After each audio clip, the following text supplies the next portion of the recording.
washamaliza bwana mkutano umekwisha. Kila mtu atoke kwake sasa kipale. Hakuna maswali. Sisi tunataka tuagane bwana mwenyekiti sawa, safari njema. Fika nyumbani salama. Sisi ndio utamaduni wa Afrika. Sasa watu toroka. Hataki tuagane bwana. Katoroka. Hataki tuagane. Sisi tunataka tuagane mwenyekiti, asante, mkutano mzuri. Safari njema, salimia familia, salimia watoto. Huko mnacheka, mnaaga, mnapungiana. Sasa anaondoka hata tuagane bwana. Hata tuagane. Kwa kiwalisia mnalilaya mnataraji mnahitaji mkutano mwingine. Na haina mjadala hiyo. Hiyo haina mjadala, mkutano utaitishwa na utafanyika. Sasa na pendekezo utapeleka wapi? Unaenda kuambia nini? Huko unakopeleka. Unakwenda kuambia umeleta kwa niaba ya nani? Sasa nao wakipokea utawauliza mkuona kama mkutano haujapitisha, ni hamkuona. Wewe kitu gani ambacho unaamini kwamba kilistahili ukiwasilisha kwenye mkutano huo? Yaani katika yale ambayo yamewasilishwa. Yaani utaratibu uko hivi. Sehemu yoyote ambako ni mkutano wa kupitisha jambo, ile jambo halisomwi afu mkutano ukafungwa. Ile jambo linasomwa afu mnaulizwa mmepitisha au kuna mtu ana hoja tofauti. Yaani ile si hoja imeshatengenezwa. Unaambiwa kuna mtu ana hoja tofauti. Au mtu anaweza kaja na hoja watu wakamwambia hapana, hiyo hoja yako haina mashiko. Kuna mali unakuwa mvutano mpaka inabidi zipigwe kura. Kuna mali inatokea mvutano, anasema hivi mpaka inabidi zipigwe kura. Zinapigwa kura, wengi wanapewa. Ndio taratibu. Wewe ulipenda kipi ambao ukiwasilisha kwenye mkutano huo? Mambo maelekezo. Pale nitaka niombe mchango wa kuoa mke wa pili. Ile si mkutano wa Simba, wale wanachama wa Simba. Nitaka niombe wanachama wenzangu wanichangie niwe mke wa pili. Ndio kuwasilisha pale. Kwani kuna shida gani? Si wanachama sisi sasa ningewapata hapo siku nyingine. Kumbe na Mungu alikuwa sahihi kuondoka. Aondoke tu sawa. Maana sasa unajua nafikia mahali sasa hivi waandishi wa habari na media zinataka kuchochea mgogoro. Ndio tunakoelekea. Ndio maana sasa mimi kuanzia leo nitakuwa najibu kihuni. Kwa sababu mwandishi wa habari ile jambo alichukua serious. Kwa sababu ilikuwa ni jambo dogo tu, ambao ule mkutano umekwisha lakini haukuisha vizuri. Wanachama wa Simba hawakupitisha hii nani. Iko imekwisha. Ndio waandishi wa habari sasa wanachimbua. Mnataka nini bwana? Sasa wapende tuchimbue. Mnataka nini? Tujue. Mnachimbua nini? Kitu kiko wazi. Kwa hiyo mkutano ulikuwa gizani. Kuna makundi. Ile gross ulikuwa pale, ulikuwa live. Wewe ulikuwa hewani. Maoni yenu. Tupata maoni yenu. Maoni yetu tulishawapa kwamba mkutano haukuisha na nyinyi mmeona. Wao wanataka maoni kwenye ambao wao umeliona. Sasa kuna mambo hamjawasilisha. Nasema hivi, wewe kama wewe umeona kitu kilikuwa live, unataka maoni ya nini? Sasa maoni yako kwamba ulikuwa na hoja ya kuwasilisha. Je, moja hapo ya kuwasilisha hoja yako? Ndio hoja yangu ilikuwa kwenda kuomba mchango wa kuoa mke wa pili. Sasa hiyo ni hoja msingi. Sasa ya msingi ni ipi? Wasilisha ile hoja. Ya msingi wewe ni ipi? Wewe mwenyekiti alikuwa wewe una hoja ya msingi inaonekana. Hebu tuambie hoja ya msingi ni ipi? Wewe unajua. Asiye wazi. Mimi nitaka tuuze klabu. Klabu iuze. Tugawane hela. Klabu ile iuze, tugawane hela pale, wote wakupata 500, wakupata 700 tupate. Ndio ilikuwa hoja yangu. Sasa bwana wajibu tofauti kwa sababu umenukuliwa kwenye baadhi ya vyombo vya habari na hata umeshanukuu kwenye vyombo vingine. Na wewe unataka tena nizungumzie yale nirudie yale. Umezungumza kwamba bwana mimi nilikuwa na dhamira ya kuona kwamba maelezo haya kama mwenyekiti na hana mandate ya kuwa mwizimishaji wa kazi za wanachama. Usiniweke maneno mdomoni. Umezungumza hayo. Usiniweke maneno mdomoni. Nimesema hivi, narudia sasa. Sababu unachokuonea unataka kuna kitu unataka ujue. Nimesema hivi. Ningepata muda wa kuchangia. Na nikanyosha mkono nikasikiza, ningesema jamani, hili swala tunalosema la mwenyekiti akawe ndio anatoa na kusaini kadi mpya za wanachama. Tunajua mwenyekiti huwa anashinda kwa kura na huwa anakuwa mgombea. Hatuoni anaweza akatengeneza kundi la watu akawapa kadi mpya ili waje wakampigie kura ashinde uchaguzi.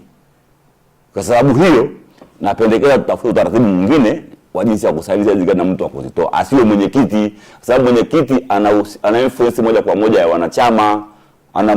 Ana muungano wake moja kwa moja. Asijaka kutengenezea kadi 10,000 hapa akawapa wanachama wengine wapya 10,000 kwa nia ya kushinda uchaguzi au kwa nia ya kupitisha jambo lake. Kwa hiyo kuna taratibu mpya wa hizi kadi. Ni kwa wazo langu, sijasema under mandate, sijasema afai. Wewe unanipandikizia maneno mdomoni. Okay, sawa. Bwana, tuende kwenye jambo lingine bwana. Yanga wameanza vizuri, wapinzani wenu washapata alama 4. Nyinyi mechi 2, ngoma ngumu. Shida ni nini? Nauliza wewe. Wewe unaona kuna shida? Simefungwa mechi 2. Kwa hiyo ukifungwa shida ipo. Shida ni nini? Nakuuliza wewe mwanachama wa Simba. Mimi sioni shida. Kufungwa. Mimi naona ni mchezo wa mpira wa miguu. Unaweza pia kufungwa. Kwa Simba hakuna shida. Kama kuna shida zingine sizijui, lakini atasema kwenye kufungwa kupoteza mchezo. Hakuna shida. Lakini Simba hii mechi 2 hii malalamiko ni mengi. Kwa nini Simba hii haitakiwi kufungwa? Unafungwa na nani sasa? Kwa nini sifungwe na timu, yani Simba anafungwa na bingwa wa Angola, alafu unasema kwa nini imefungwa? Kwa nini sifungwe? Simba ya msimu hii. Nani timu gani ipo kwa ajili ya kufunga nyingine haitakiwi kufungwa? Inategemea timu gani. Acheni bana hizo mambo nyie. Acheni hizo mambo.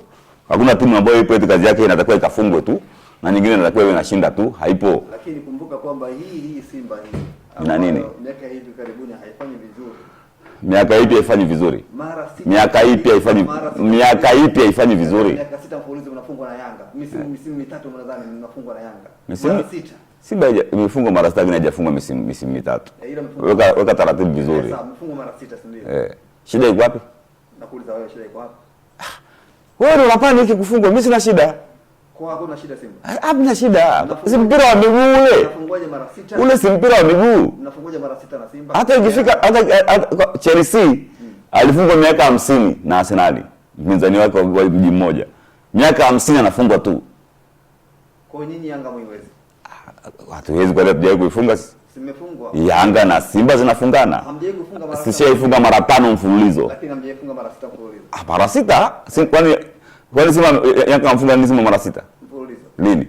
Si wewe ile mara 5. Mara 6. Simba ashafungwa na Yanga mpaka tunawaita 4-4. Tunaikuwa kila kingine anapigwa 4.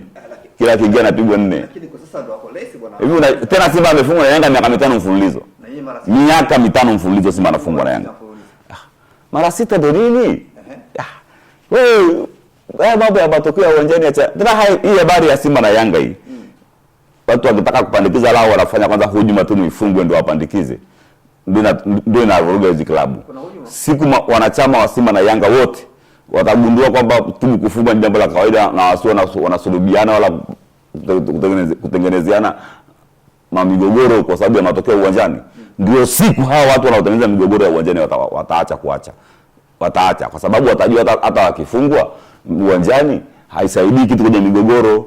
Kwa sababu sasa hivi wanajua kwamba ukitaka kuwachefua wafungishe kwanza mechi. Kwa hiyo wanakufungisha ili baadaye uje wakupandishe hasira uanze ujiunge nao kwenye mgogoro. Sasa siku tutaacha tuona matokeo ya kawaida, tukifungwa tupambane, tushinde, tupambane, tufungwe, tucheze mpira, yao ni maisha yanaendelea. Ndio siku mgogoro itaisha kwenye vilabu. Kuna watu wanafungisha. Mbona wakota virudi maneno madogo kwenye sentence zangu ndio unabeba? Kwa nini wakota machache ndio unabeba? Nazungumza hayo kwamba kuna wewe mimi hunitoi kwenye reli. Unipeleke engo unayotaka wewe. Mimi si ndio unanihoji. Mimi si ndio ninajibu. Usinipeleke engo yako. Lakini nimekwambia usinipeleke engo yako. Mimi nimesema siku tutaacha kupata kusikiliza matokeo ya mpira ya miguu, yao ndio sababu ya mgogoro. Ndio siku hawa wanaotengeneza migogoro wataacha kutengeneza. Kwa kufungwa kwa Simba kuna watu wanananiwa. Umesema wewe sasa. Hilo la kwako sasa. Hilo lako sasa. Hilo umesema wewe. Hebu rudia umesemaje? Hebu rudia. Wewe. Unasema wewe. Unaniambia mimi. Wewe hebu ndio umesemaje? Sijasikia. Sikusikia vizuri. Kwamba iko siku mkichoka, watu baada ya kufungisha iko siku mtachoka. Alafu sasa unakuuliza yeye, kumbe kuna watu wanafungisha pale? Umesema kuna watu wanafungisha? Nakuuliza wewe. Wewe ndio umesema. Sasa ndio lako unalazimisha kitu watu umesema waseme mtu mwingine. Wewe ndio umesema, wanafungishaje? Nakuuliza wewe. Wanafungishaje bwana wewe? Wewe utakuwa unajua wewe. Wewe uko ndani. Wewe utakuwa unajua. Wanafungisha ili wewe. Kuna siku wakati tunafanya mahojiano nawe unasema kwamba wanasema yani uwanja watu uwanja ule sio mzuri. Wewe sijawahi kusema neno mimi. Wewe ungalia sijawahi kusema hilo neno. Ulisemaje? Yaani naweza nikasema vitu vyote kwa uwanja.